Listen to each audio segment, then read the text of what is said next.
হযরত আবু হুরায়রা রাদিয়াল্লাহু তাআলা আনহু থেকে বর্ণিত। তিনি বলেন, রাসূলুল্লাহ সাল্লাল্লাহু আলাইহি ওয়াসাল্লাম ইরশাদ করেছেন, গত রাতে একটি দুষ্ট জিন আমার নিকট ছুটে এসেছে আমার নামাজ বিনষ্ট করার জন্য। আল্লাহ তাআলা আমাকে ক্ষমতা দিলেন। ফলে আমি তাকে ধরে ফেললাম। আমি ইচ্ছা করলাম মসজিদে নাবাবির কোনো একটি খুঁটির সাথে একে বেঁধে ফেলতে, যাতে তোমরা সকলে একে দেখতে পারো। সে মুহূর্তে আমার ভাই সুলাইমান আলাইহিস সালাম এর এ দুআটি স্মরণ করলাম, রাব্বি হাবলি মুলকান লা ইয়ানবাগি লিয়াহাদিম মিন বাদি, অর্থাৎ হে আল্লাহ, আমাকে এমন একটি বাদশাহী দান করো যা আমার পর আর কারো জন্যে সমীচীন হবে না। তারপর আমি একে অপদস্থ করে ফেরত দিয়েছি।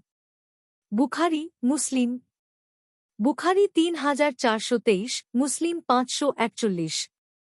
মিশকাতুল মাশাবিহ ৯৮৭। হাদিসের মান সহিহ।